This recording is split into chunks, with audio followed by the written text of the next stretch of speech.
প্রবাসে থাকি বা এই যে সরকারি চাকরি করি, আমরা কি করি?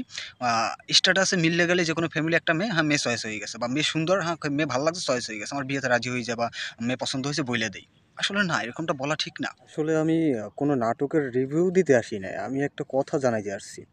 এই যে 'মাস্তান' নাটকটা, হ্যাঁ? এই যে আর.জে ফারহানের যে 'মাস্তান' নাটকটা, যেকোনো সৃষ্টির পিছনেই একটা রহস্য থাকে, একটা সারমর্ম থাকে। সো সেই সারমর্মটাকে আমি ধরেন আ মানে কিছুটা জানাইতে আসছি বা বলতে আসছি। আসলে এই নাটকটা একমাত্র যারা বিয়ে করেন নাই, মেক্সিমাম ছেলেদের জন্য, যারা বিয়ে করেন নাই তাদের জন্য। আমি মনে করি আমার এই কথাগুলো আমি মনে করি তাদের জন্য। আ দেখুন, এই নাটকটা মূলত শুরু হয় আ একটা গরুর প্রতি যে ভালোবাসা, আর তার প্রেমিকার, ফারহানের যে প্রেমিকা তার প্রতি যে ভালোবাসা। আর এখানে মূলত একটাই জিনিস, সেটা হলো ভালোবাসা। তো এই ভালোবাসাকে কেন্দ্র করে, এই ভালোবাসাটাকেই মূলত হারানোর পর কী অবস্থা হয়, এই জিনিসটা বোঝানোর জন্যই নাটকটা আসলে তৈরি করা। আমার যেটা ধারণা, আর যে নাটকটা লেখছে, আমারও এটা, আমি জানি না আসলে তাদের ধারণা কেমন। তবে আমি আশা করি এতটুকু যে, যে লেখছে নাটকটা অবশ্যই সে এই ধারণা থেকেই লেখছে, বা আমি যতটুকু বুঝতে পারতেছি। এই নাটকটা হলো ফারহান একটা গরুকে লাভ করতো, মানে প্রচুর ভালোবাসতো। ছোটবেলা থেকে গরুটাকে পাল্লা পুষা মানুষ, সরি মানে পাল্লা পুষে বড় করছে। ঠিক তদ্রূপ তার প্রেমিকা, যে প্রেমিকা তাকেও ঠিক ওইভাবেই আ গরুর মতনই, গরু আর এখানে তার প্রেমিকা ২ টার ভিতরে কিন্তু একটা মিল, অদ্ভুত আকারে একটা মিল সৃষ্টি খুঁজে পাবেন। হ্যাঁ? আর এটাই বোঝানো হয়েছে। হ্যাঁ? তো এখানে সর্বশেষ আমরা কি দেখতে পাই? সর্বশেষ নাটকের দেখতে পাই তার ভালোবাসা গরুটাও কোরবানি হইলো, তার ভালোবাসা, যাকে ভালোবাসতো প্রেমিকা, তাকেও কোরবানি দেওয়া হইলো। আর কোরবানি দিছে ওই একটা ফ্যামিলিই। তো এখানে গরুটা কোরবানি দেওয়া হয় নাই। এখানে গরুটাকেই বুঝানো হইছে আর.জে ফারহানের প্রেমিকা। আপনারা ব্যাপারটা বুঝতে পারছেন? যারা নাটকটা দেখবেন অবশ্য তারা হয়তোবা বুঝতে পারবেন ব্যাপারটা। যেখানে পুরো ব্যাপারটাই বোঝানো হয়েছে গরুটাকে, যে তার প্রেমিকা। আর এই প্রেমিকারে কীভাবে একটা ভালোবাসা, কীভাবে আমরা কুরবানি দিই, হুম? কীভাবে আমরা একটা ভালোবাসাকে কুরবানি দিই, সেই জিনিসটি এখানে বোঝানো হয়েছে। তো এই জিনিসটা সহজে খুব বুঝে যাবেন যারা আসলে বুঝতে পারবেন। আ ওর যে শ্বশুরবাড়ি, তার প্রেমিকার তো বিয়ে হয়ে যায়। তো প্রেমিকার শ্বশুরবাড়িও ওই যে ফারহানের যে আ গরুটা পালতো, গরুটারে তারাও কোরবানি নেওয়ার জন্য কিইন্যা নেয়। তো তারপর তারাও কোরবানি দেয় গরুটাকেই। তো ফারহানের ২ টা ভালোবাসাই কিন্তু ওই একটা ফ্যামিলি নিয়ে নেয়। কিন্তু ওখানে ২ টা ভালোবাসা না, ওখানে ওই একটা ভালোবাসাই বোঝানো হইছে। মানে ফারহানের আপনার আ ফারহান ফারহানের যে গরুটা কোরবানি দেওয়া হলো না? ওখানে ফারহানের গরুটা কোরবানি দেওয়া হয় নাই। ওখানে ঠিক ওইভাবেই আমরা আ যেকোনো মেয়ে বা ছেলের একটা ভালোবাসাকে ঠিক ওইভাবেই আমরা কোরবানি দেই। জাস্ট এতটুকু বুঝানো হইছে। আর এতটুকু বুঝা দরকার আমাদের। আ যেকোনো জিনিস দিয়ে এতটুকু বুঝা দরকার। তো ওটাই বুঝানো হইছে যে আসলে এখানে গরু কুরবানি দেওয়া হয় না। ওখানে ভালোবাসা কুরবানি দেওয়া হইছে। আমি জানি না যে আসলে আমার চিন্তাধারা থেকে আসলে এই নাটকটা কতটুকু মিল বা যে লিখছে, আমি যে পরিচালকরা বলব না। আসলে মূলত কি, নাটক যারা লেখে না, তারাই হলো পরিচালক, তারাই হলো গল্পের নায়ক, তারাই হলো নায়িকা, তারাই হলো লেখক। কারণ যে একজন লেখক মনের ওই বাসনা থেকেই প্রতিটা লেখা লেখে। তারা কিন্তু কল্পনায় দেখতে পায় যে আসলে এই লেখাটা কিভাবে ফুটবে, কিভাবে কি হবে, এগুলো কল্পনায় দেখতে পায়। সো লেখক যদি এমনটা মিন করে তাহলে তো মাশাআল্লাহ। আর যদি মিন না করে তাহলে এটা আমার মিন করা, আমার ব্যক্তিগত দিক থেকে মিন করা। তো নাটকটা ঠিক এরকমই। আসলে গরুটা কোরবানি হয় না। ওখানে কোরবানি হয়েছে একটা ছেলে ও একটা মেয়ের ভালোবাসা। আর সেটাকে খুব দুর্দান্তভাবে ফুটিয়ে তুলছে এই নাটকটায়।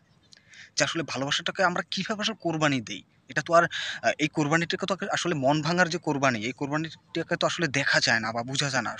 সো ওইখানে ওই গরুটা দিয়ে কিন্তু আসলে ঠিক জিনিসটা দেখানো বা বুঝানো গেছে খুব সুন্দরভাবে। আর এই জিনিসটা যে উপলব্ধি করতে পারবে, আমি আশা করি সে কখনো কারো মন ভাঙবে না। আর এক্ষেত্রে আমি একটা কথা বলছি যে বিবাহিতদের অবিবাহিত ছেলেমেয়েদের এই নাটকটা দেখা উচিত। উচিত এর জন্যই দেখেন, আমরা যারা এই যে প্রবাসে থাকি বা আ এই যে সরকারি চাকরি করি, আমরা কি করি?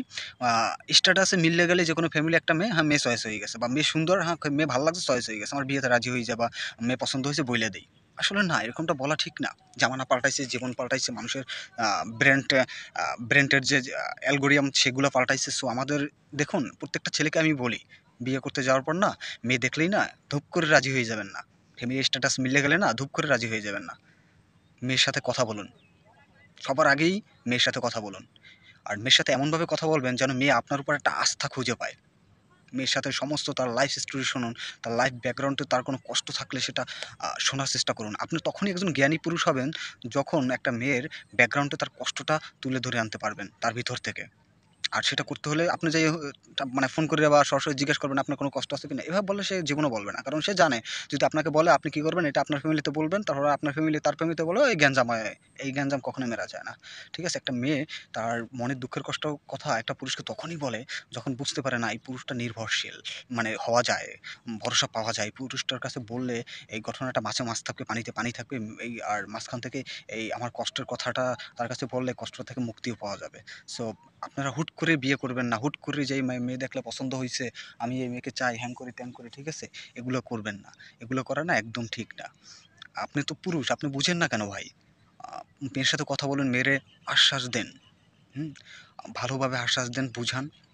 তারপর তার পিছনে কোনো হিস্টরি থাকলে অনেক আছে ফ্যামিলি বাধ্য হয়ে অনেক মেয়েরা জীবন ভালোবাসাকে কুরবানি দিয়ে দেয়। আপনি হয়তোবা বুঝতে পারবেন না, সারা জীবন সংসার করে যাবেন, সুন্দরী বউ নিয়ে নিজেকে খুব গর্বিত মনে করবেন। ঠিক আছে? সমাজে চলবেন। আপনি হয়তোবা বুঝতেও পারবেন না ২ টা লাইফ ২ দিকে কোরবানি হয়ে যাচ্ছে বা গেছে। সো আমি সকল অবিবাহিত ছেলেদেরকে বলব, আপনারা ঠাস করে সরকারি চাকরি করেন, একটা অফার আসছে, মেয়ের স্ট্যাটাস সেই, মেয়ে সুন্দরী। আর মেয়ে ওদিক দিয়ে খালি মেয়ের মুখে খালি শুনছেন, হ্যাঁ পছন্দ হইছে। এতটুকুই শুনে আপনি একবারে পুরা রাজি হয়ে গেছেন, পুরো একেবারে হৈ হুল্লোড়। না, আপনি প্রবাসী আছেন, আপনি দেশে যাই বিয়ে করছেন ঠাস করে টাকার গরম দেখাইয়া? না। আগে মেয়েটার সাথে কথা বলুন। তাকে অভয় দেন। আ তাকে আশ্বাস দেখান যে আপনার ভিতরে যদি কোনো গোপন কথা বা গোপন কষ্ট থাকে আমাকে বলতে পারেন। আমি কারো কাছে বলব না। আমি এটাকে দরকার হলে মেইনটেইন করার চেষ্টা করব। দরকার হলে আপনাদের দুজনের হাত আমি এক করে দেব। তারপরও প্লিজ আমাকে বলেন। আমি চাচ্ছি আপনাদের মানে এইরকম ক্যাটেগরি কিছু কথা তাকে আশ্বাস দিতে হবে। হ্যাঁ?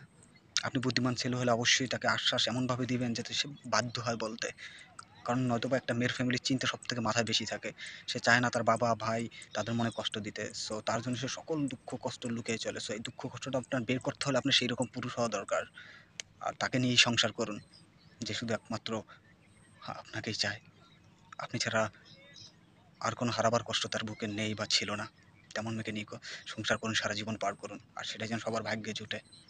এতটুকুই চাওয়া, এতটুকুই আশা। আসলে নাটকটা আমাদের অনেক কিছুই শিখিয়ে দিছে। একমাত্র তাদেরকেই শিখাইছে নাটকটা যারা আসলে বুঝতে পারছে। যারা ন্যূনতম জ্ঞানটুকু রাখে। এখানে ফারহানের গরুটাকে কোরবানি দেওয়া হয় না। এখানে তার ভালোবাসাটাকে কোরবানি দেওয়া হইছে। ঠিক এইভাবেই। আর কোরবানি হলে ঠিক এইরকমই কষ্ট পায়। আর তার ভালোবাসাকে এইরকমই একটা ছেলে লালন পালন করে। আর সেটাকে এক নিমেষে কোরবানি হয়ে যায়। হয়তোবা ছোট কোনো ভুলের কারণে, হয়তোবা অভিমানের কারণে, হয়তোবা রাগের কারণে, হয়তোবা ফ্যামিলির কারণে। এতটুকুই বলার ছিল। আল্লাহ হাফেজ।